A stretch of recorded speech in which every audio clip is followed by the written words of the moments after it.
Bonsoir. Bien sûr, je suis très content d'être ici et de voir une nouvelle implantation de Capital Initiative, ça me tient à cœur. Notre but, c'est d'avoir une antenne, au moins une antenne dans chaque région de France.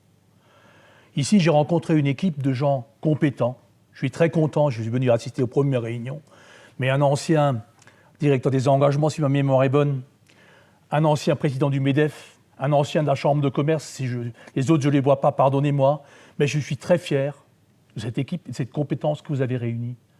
Avec l'expérience que j'ai, je suis venu chez vous et j'ai encore appris, parce que dans ce métier-là, Capital Initiative est devenu le couteau suisse du financement alternatif. Et chaque nouveau cas est une nouvelle solution que nous présentons et on s'enrichit intellectuellement chaque jour de nos réalisations. Vous disiez tout à l'heure, et je l'entends bien, Daniel, que les banques ne peuvent pas tout financer, et c'est à juste titre. Il faut un financement alternatif quand tu ne coches pas les cases. Et on a ce phénomène, bien souvent, le directeur qui habituellement sert de chef d'entreprise, il a envie de faire, mais au-dessus, il y a un comité de crédit qui doit respecter des règles qui sont données même par le législateur. En bas, il dit oui, et au-dessus, on dira non, et il ne pourra pas faire. Combien de directeurs d'agence, Mathieu, tu le confirmeras, viennent nous dire « j'ai un client, s'il vous plaît ». J'ai dit oui, on m'a dit non. Aidez-moi à nous sortir de l'impasse. C'est pour reprendre un peu ce qui a été dit tout à l'heure, pour répondre déjà aux questions qui étaient posées.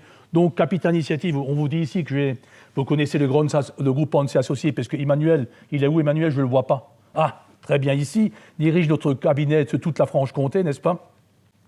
Et on commence à être connu, bien sûr, nous n'avons pas l'implantation que nous avons en Alsace. Aujourd'hui, le groupe fait 350 personnes, un peu plus maintenant, bien sûr. On est présent, très présent en Alsace, on est leader du marché en Alsace, mais on est présent aussi en région parisienne.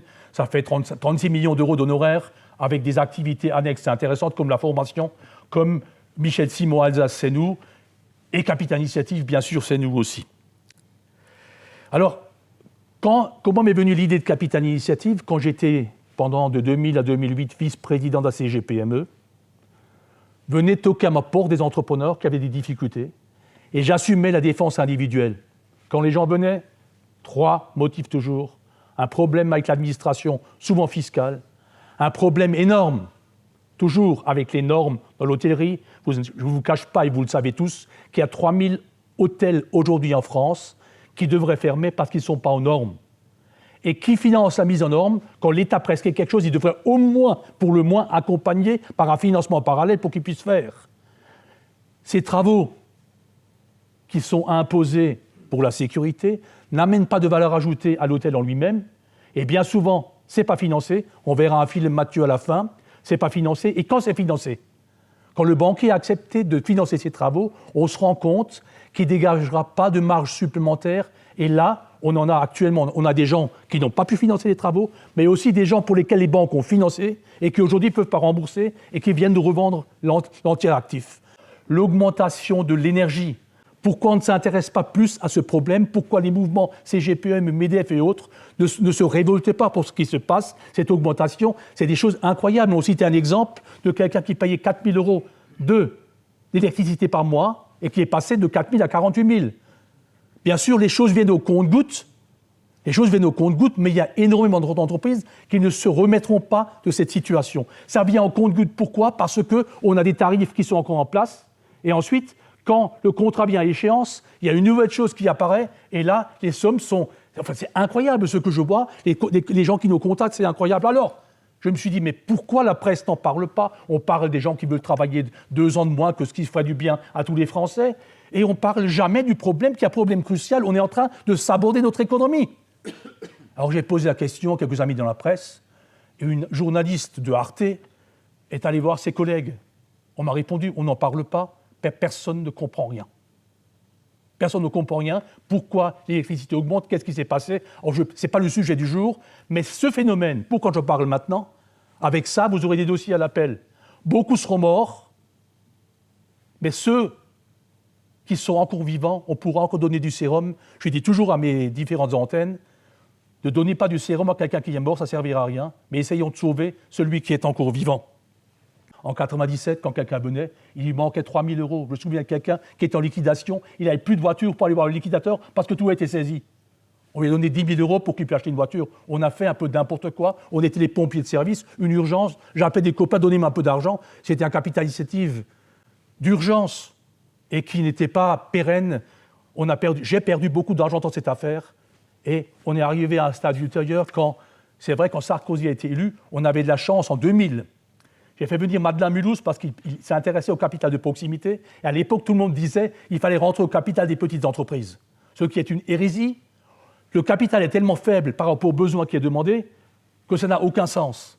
Et donc on a essayé ça aussi, on a perdu, il y a plein de choses. Tout le monde raconte des histoires, on est venu enfin au rachat temporaire d'actifs parce que quand Madeleine était venu à Mulhouse, il avait à l'époque un secrétaire avec qui je traitais, on s'est trompé de date, on était fâchés, on était un peu dans un combat musclé. Et le type s'appelait Novelli. Et quand Sarkozy a été élu, je vois à la télé, le gars à qui j'ai gardé un contact musclé, qui m'appréciait pour la guerre qu'on avait menée l'un à l'autre, et il me dit « René, tu vas travailler sur le sujet ». Il m'a dit une phrase qui était intéressante. « Ton modèle est génial. Tu vas dire à des entrepreneurs fauchés que tu leur donnes de l'argent, c'est normal qu'ils applaudissent des deux mains. Tu seras bon lorsque tu auras mis en place un système qui soit de nature à séduire des investisseurs. » Ça m'a ouvert la porte de Bercy.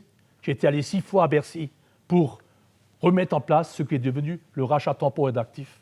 J'étais tellement usé et fatigué que je voulais tout arrêter parce qu'il y avait des promesses qui étaient faites à l'époque qui n'ont pas été tenues par la CDC, que je voulais tout arrêter. Et quand j'ai dit que je voulais arrêter, des amis, chefs d'entreprise, disent « Non, non, il faut que tu continues. » On a recommencé à zéro. Je crois que toi, tu es un des premiers, Gino, qui est rentré au capital. En 2015, on a créé Capital Initiative RTA. RTA qui devait être le modèle de ce qu'on peut faire en matière financière. Parce que le problème majeur, c'est que dans ce pays, les banques ont, par la loi de 1985, un monopole. Et toutes les fois où tu faisais du crédit, tu étais en infraction. Donc il fallait trouver, Capital Initiative est une société de location, il fallait trouver quelque chose qui soit le petit chemin qui ne nous mette pas en infraction par rapport à ce monopole bancaire. Donc vous avez compris, on l'a dit, l'entreprise in bonis qui est rentable, qui a des difficultés de trésorerie, vient nous trouver, on lui achète un bien qu'on va lui relouer. C'est un leaseback qui ne porte pas son nom, mais ce n'est pas un leaseback parce que le leaseback, c'est une fois de plus, le leasing est une opération bancaire qu'on n'avait pas le droit de faire et donc on a mis en place ce système. Et je le répète, Capital Initiative devait être le modèle pour toutes les autres implantations. On a travaillé pendant 5 ans, nous avons dépassé nos objectifs et maintenant quand on vient en Franche-Comté, quand on vient à Paris, quand on vient à l'île de la Réunion, quand on vient dans les Caraïbes où nous sommes déjà, quand on vient dans le sud où on doit implanter aussi, les choses qu'on va faire, on a dit voilà le modèle, on a respecté nos prévisionnels, faites comme nous, voilà ce que nous avons fait et on transmet le savoir-faire qui n'est que le savoir de l'expérience. La banque n'est pas un concurrent parce que nous avons besoin du banquier pour financer. Le banquier est intelligent, il vient vers nous, il commence à venir vers nous. Pourquoi ? Parce que lorsque l'entreprise connaît des difficultés, l'actif qui aujourd'hui garantit la banque, en cas de liquidation, il passera après le social et le fiscal. Et souvent, rien pour l'entreprise. Avec nous, il mutualise un risque et grâce à nous, sa notation est meilleure parce qu'il a un client. Vous savez bien qu'aujourd'hui, le banquier, il est noté sur la qualité de ses clients. Il ne financera plus le client qui est considéré comme douteux. Il est finance Capital Initiative, ça donne une crédibilité. Aujourd'hui, la banque de Lubac travaille avec nous. La banque de l'Orme, qui est une filiale de la Caisse d'épargne, est venue nous trouver pour dire on a des dossiers, on peut travailler ensemble, ça fait plaisir. Il y a des gens qui sont intelligents. L'exemple que j'aime prendre pour les banquiers dans la salle, c'est un restaurant à Mulhouse qui était en difficulté. Les murs inscrits au bilan de la SRL. Le banquier est venu me trouver en me disant écoutez, je voudrais bien sortir l'actif de l'entreprise. Est-ce que vous acceptez de l'acheter ? Et je vous finance. On a sorti les murs, 300 000 €. Donc le banquier a été remboursé de 300 000 €. Il n'a plus de risque sur l'entreprise elle-même. 3 ans après, liquidation. Liquidation, on était 6 mois sans locataire, et au bout de 6 mois, j'ai trouvé le propriétaire d'avant, je dis, est-ce que tu peux racheter? Il me dit, non, laisse tomber, je ne peux rien faire. Et le liquidateur a trouvé un repreneur, un restaurant qui tourne très bien maintenant, et ce repreneur nous a racheté les murs. Perte pour la banque, 0, gain pour capital initiative, 100 000 €, c'est la partie qu'on avait remboursée par le loyer que vous avez touché. Donc voilà un exemple qui aurait été désastreux, et j'en ai des centaines. Chaque ligne, et je parlais toujours d'autre chose, celle-là j'aime bien inciter, parce que pour la banque, pour ceux qui ont compris, viennent vers nous pour dire on peut travailler ensemble, certains l'ont déjà fait. Pour les investisseurs, on est moins de 150 parce qu'à partir de 150, je ferai appel public à l'épargne et je n'aurai pas le droit de vous réunir à plus de 150. Mais mesdames et messieurs, nous sommes une société de location SAS à capital variable. Quand vous rentrez à notre capital, vous rentrez au capital d'une PME. Loi Madelin, c'est 25% de réduction d'impôt pour la personne physique. Et chaque année, le modèle RTA, il a promis et il l'a fait. Depuis 2015, nous distribuons chaque année 5% de dividendes. Tu étais les premiers et tu témoignes que c'est la réalité. Exprès, on fait encore des chèques à l'Assemblée Générale parce qu'ils viennent pour faire la fête. Nos associés, ils sont bien nombreux. Et des gens prestigieux qui déjà nous accompagnent. Je pense notamment à ce 3 étoiles Michelin qui vient chaque année nous retrouver. Je tiens à leur donner un chèque parce que le virement, on voit même plus ce qui vient sur nos comptes bancaires. Tout se fait automatiquement à l'heure des nouvelles technologies, bien sûr. Mais quand le gars il rentre, il voit le chèque et il va l'encaisser. Il se rappellera vraiment que nous avons distribué ça. 25% la première année, 5 x 5, 25, ça fait 50% de rendement. Je suis désolé. Qui, dans les dernières années, vous proposait cela? Et c'est un financement alternatif, c'est un financement qui est fait par l'homme, pour l'homme dans une situation. Ce qui m'a fait plaisir, la Fondation Concorde, qui est un think tank de droite, dirigé par Michel Rousseau, a fait une étude sur le financement des PME. Et à la page 30, vous le trouvez sur Internet, il dit que le modèle créé par René Hans, c'est Michel Château, contrôleur général de la Caisse de dépôt et consignation, qui dit que le modèle créé par René Hans en Alsace mérite d'être généralisé en France parce que les PME françaises en auront besoin. On a un contact avec le président des maires de France, puisque je vois un élu qui est aussi administrateur chez nous, merci, qui me disait que lorsque les élus locaux vont au marché, ils se font harponner par des entrepreneurs qui ont des problèmes de financement, et il y en aura de plus en plus. Et il me dit, nous aussi, on nous dit qu'il y a la BPI, il y a la Caisse de dépôt, mais sur les terrains, pour les petites entreprises, on ne le voit pas. Et aujourd'hui, on va s'adresser à la strate inférieure des élus parce qu'eux sont demandeurs d'avoir un système comme Capital Initiative. À titre d'exemple, quand même, Mathieu, je vais le rappeler. Maintenant, j'aurais dû dire plus tard, plusieurs fois, nous sommes appelés au secours. Je pense notamment à Loir-et-Cher, c'est ça? Je dis toujours Maine-et-Loire et après il me dit que je me trompe. C'est lui qui connaît les gens. Voilà qu'on est appelé au secours pour une entreprise, pour 1,8 million pour refinancer des bâtiments. Sans nous, elle est morte. 45 salariés.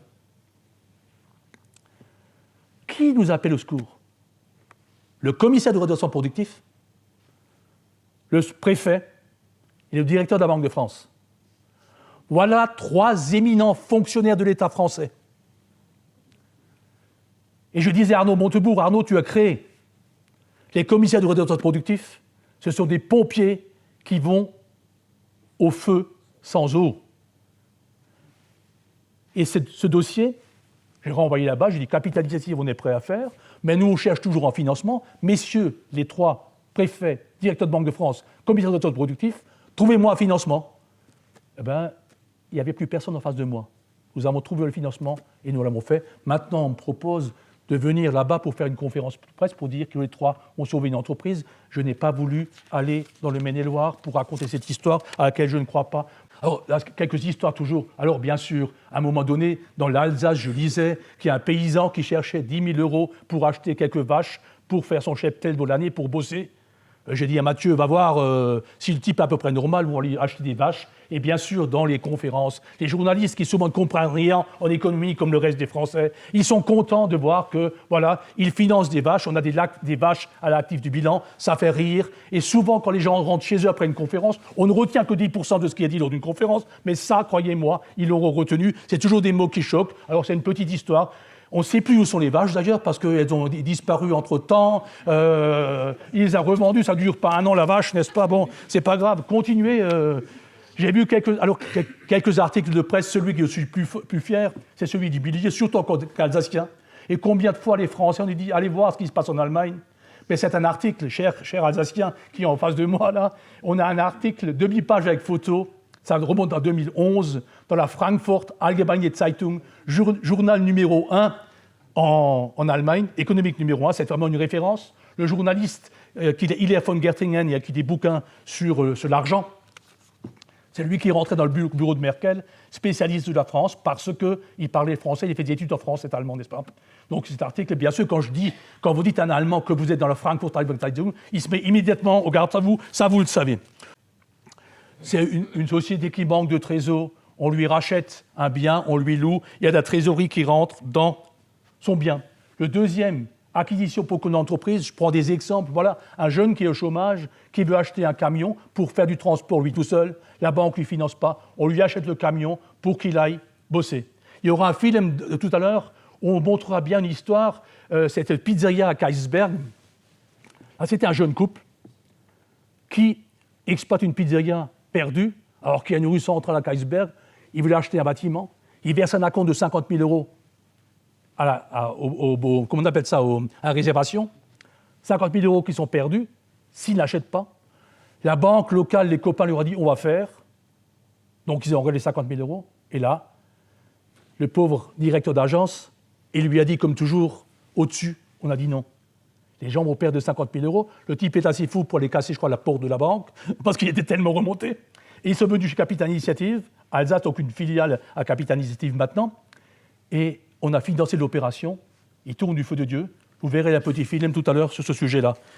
Donc effectivement, là, on finance carrément, globalement, une implantation. Combien de gens viennent chez Michel Simon, disent « je veux ouvrir un restaurant », mais personne n'a les financer parce qu'ils n'ont pas d'apport personnel. Donnons au moins une chance à celui qui ne demande que travailler. Faciliter la transmission, je pense qu'un exemple ici, vous allez développer tout à l'heure, c'est que souvent, si l'immobilier est à l'actif de l'entreprise, racheter les parts pour ce prix total devient cher et les banques n'aiment pas prendre en garantie, Daniel, tu confirmeras, des parts sociales. Donc l'idée, c'est de dire, attendez, la société est propriétaire des murs, on commence à vendre les murs à Capital Initiative, l'argent rentre, je le distribue aux vendeurs et on a à financer une société qui vaut moins et qui pourrait être plus facilement financée par le monde bancaire. Alors, dans le plan de continuation, là, il y a une chose incroyable. Je le disais arrivé tout à l'heure, il y a des transporteurs qui sont dans la salle. Et lorsque une entreprise est en plan de continuation, ça veut dire j'étais mal, je démontre que je peux rembourser ma dette sur 10 ans, par dixième, on me laisse vivre, il manque un peu de trésorerie au départ, ça on a beaucoup évoqué là-dessus, on va essayer de faire changer une loi en cette matière, je travaille dessus. Mais par contre, pendant ces 10 ans, je n'ai pas accès au crédit. Et l'exemple que je prenais, il y a 100 ou 150 interventions aujourd'hui, l'exemple, c'est une dame qui a 9 camions en région parisienne, en plan de continuation. Il y a 3 camions qui arrivent en fin de leasing, qu'il faut racheter à la valeur résiduelle entre 30 et 100 000 €. Si mes chiffres sont bons, tu me corriges, Mathieu. Aucune banque de finance, sans nous, elle licencie 3 personnes. Et quand on a une entreprise qui a la structure pour travailler avec 9, elle ne survivra pas en travaillant à 6, elle ne survivra surtout pas en ayant dû payer l'indemnité de licenciement. Capital Initiative est venu racheter les 3 camions, on les a loués. Quand je présentais, le loyer paraissait important, mais la dame voulait rembourser en 3 ans, je crois. Elle a remboursé tout en 3 ans. Sans nous, cette entreprise serait morte. Lorsqu'on est à plan de continuation, mes fournisseurs savent qu'ils vont être payés par dixième sur 10 ans et peut-être pas jusqu'au bout. En vendant un actif, j'ai 1 million de passifs, je vends un actif pour 600 000 €, je vais voir l'ensemble de mes créanciers en disant c'est 100 000 € peut-être dans 10 ans ou 60 000 € tout de suite. Tout chef d'entreprise qui a un peu de raison dira oui, mais ça changera la phase du bilan puisque la partie non remboursée devient un profit et peut-être va ramener le bilan à nouveau bancable, accès au crédit, parce que j'étais en capitaux propres peut-être négatifs par les pertes que j'ai passées avant. Constitution d'impôt personnel pour l'entrepreneur, l'exemple que j'aime prendre, c'est un jeune qui aussi veut acheter un camion. Et la banque lui dit « je suis prêt à te financer, mais il faut 20 000 € d'apport ». Pas de chance, il n'a que 10 000 € d'apport. Et donc il vient nous trouver, j'ai dit « mais t'as rien à nous vendre ?» Il avait un tractopelle. dire à la banque qu'il a un tractopelle, ils s'en foutent, ils ne veulent pas de tractopelle, ils veulent 10 000 €. On lui a racheté le tractopelle pour 10 000 €, 10 000 € couvert avec pour 10 000 € qui venait de chez nous, et il a pu racheter son camion. Aujourd'hui, il a combien de salariés? 5 ou 6. Sauvetage de la résidence principale de l'entrepreneur. Alors là, je crois qu'on est à 20 maisons qui ont été achetées. Et pas que des entrepreneurs. Pas que des entrepreneurs. Ce qui est malheureux dans cette société, lorsqu'il y a un accident, chacun fait son boulot. On presse sur un bouton. Je prendrai l'exemple de ce monsieur qui travaillait dans une assurance en Suisse, qui avait une belle maison qui a coûté 1,5 million. Il lui restait 300 000 € à rembourser. Là, il fait un burn-out. On ne le trouve plus nulle part. Et pendant 6 mois, il ne rembourse plus le crédit. La banque le met en contentieux. Interdit de chéquier. Là, il s'est réveillé quand même de son burn-out, croyez-moi. Et il dit à son banque de financer, mais lorsque tu es interdit de chéquier, on ne peut plus te faire crédit, c'est la loi qui le prévoit. Si la maison était vendue aux enchères pour 3 fois rien, il aurait perdu son toit. Nous sommes allés acheter cette maison. Il paye un loyer correspondant à notre investissement et il peut racheter quand il veut. Ça, je ne l'ai pas dit, c'est important. Dans le rachat temporaire d'actifs, on achète quand on veut, au prix, au coût d'acquisition. Parce que beaucoup de rémérés fleurissent, des gens qui ont l'insolence d'aller gagner de l'argent en appauvrissant des pauvres, ce n'est pas le cas de Capital Initiative, à aucun moment. Et d'ailleurs, Jean-Marc Borrello, qui est un de nos associés, me dit « René, veille toujours dans tes antennes à ce que l'esprit humain qui t'anime soit respecté là où nous intervenons. » Comment vous faites pour savoir si vous allez faire? 1, on regarde l'homme. 2, on regarde s'il peut payer son loyer après l'opération et si notre opération a un intérêt. Dans tous les cas étudiés, bien souvent en France, la SCI extérieure est propriétaire de l'immobilier. Quand nous sommes intervenus, le loyer est dans 99% des cas, notre loyer était inférieur à celui qui versait avant à sa société. Je pense que tu es un témoin, je crois, Gino. Donc voilà, c'est souvent une question d'homme à homme. Je crois que même Capitative Alsace, qui a une filiale sur le territoire alsacien, dirigée par un ancien banquier, il va voir personnellement les gens, il va les voir chez eux à la maison pour savoir qu'il va vous faire, parce que c'est la confiance et le rapport humain qui priment. Alors, pour nos actifs, aujourd'hui, si vous prenez le bilan, et c'est ce qu'on préconise partout, première chose, on va garantir un peu nos associés, et 40% de nos actifs sont des actifs immobiliers, certains. Ce ne sont pas des gens qui sont venus nous trouver en nous appelant au secours, c'est des gens que nous avons trouvés parce que nous voulons acheter un bien. Nous sommes présents, tu l'as visité, les bureaux de Ensheim, on a 3500 m² de bureaux à côté de l'aéroport qui sont loués à une dizaine d'entreprises différentes, dont Speed Batignolles, etc. C'est des gens, c'est une sécurité pour nous, ça correspond toujours au moins à notre capital social. On a largement plus que le capital social en rapport de garantie. L'immobilier d'entreprise, c'est 40% de notre capital. Nous achetons en marchand de biens, c'est la faille, enfin c'est la petite pépite du système, on achète en marchand de biens, donc pour les comptables, c'est du stock. Un stock ne s'amortisse pas, donc notre résultat, on arrive facilement à 5%, puisque loyer, amortissement zéro, moins frais financiers, j'ai toujours une marge conséquente qui me permet d'afficher des résultats. Et même pour les comptables, dans l'annexe, on a changé règles et méthodes comptables, on explique pourquoi on comptabilise. Parce que si je faisais une comptabilité normale du marchand de biens, nos chiffres seraient tronqués parce que le marchand de biens, il gagne de l'argent sur la marge, sur la revente. Or, nous revendons au prix d'achat, donc c'est impossible. Et nous avons là aussi demandé un changement des règles comptables qui concernent le RPA, parce que c'est une nouveauté et une innovation dont je suis fier d'être le père bénévole depuis le premier jour et je continuerai à l'être. 10% des actifs sont matériels, mais c'est là qu'on a beaucoup d'interventions pour des petites sommes. Alors bien sûr, on se dit là, personne ne veut nous financer, les banques ne veulent pas financer le matériel. Pour certains, on y arrive quand même maintenant.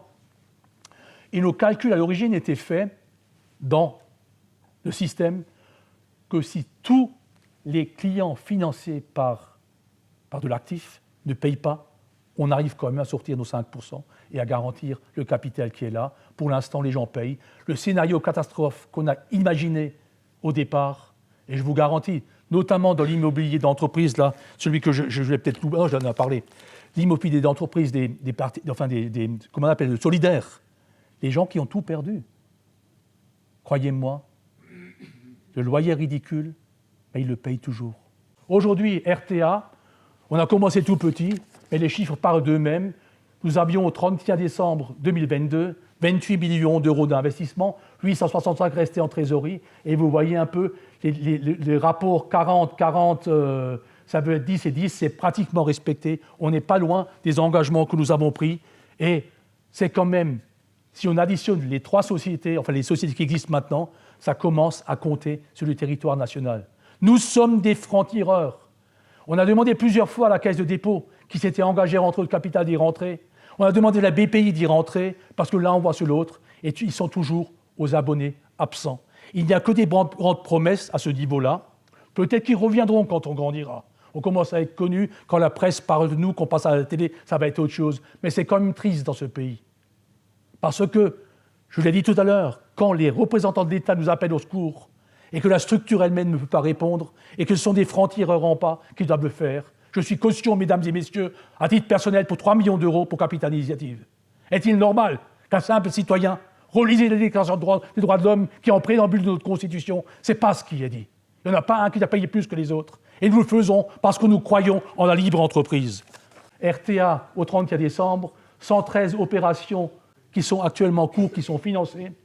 Investissement de 27 millions, vous l'avez vu, 3 millions de loyers qui sont prévus. Et ensuite, on a 33% de personnes physiques, 141 actionnaires. Je ne veux pas aller à 150 parce que je risque d'être appel public à l'épargne, avec un ticket moyen de 46 000 euros, avec des banques qui nous soutiennent. Et je ne suis pas le seul à avoir tout ça, c'est une équipe. C'est une équipe. C'est des gens aujourd'hui qui nous font confiance et je les remercie tous. Nos objectifs, bien sûr, je ne le cache pas. Tous ceux qui ont travaillé avec moi savent que j'affiche mes objectifs et je les dépasse.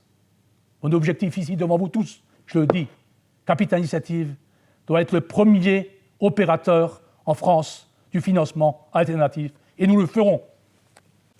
Les différentes implantations en cours, le déploiement national, vous voyez déjà différents endroits où nous sommes, mais j'espère que d'ici 3 ans, on sera présent dans chaque région de France.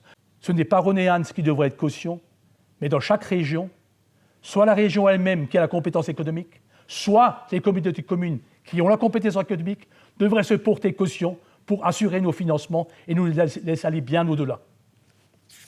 Je crois qu'on est fini. Pardonnez-moi d'avoir été long. J'espère que j'ai été intéressant. Il y a des gens qui m'ont témoigné maintenant, des gens qui ont été financés par nous.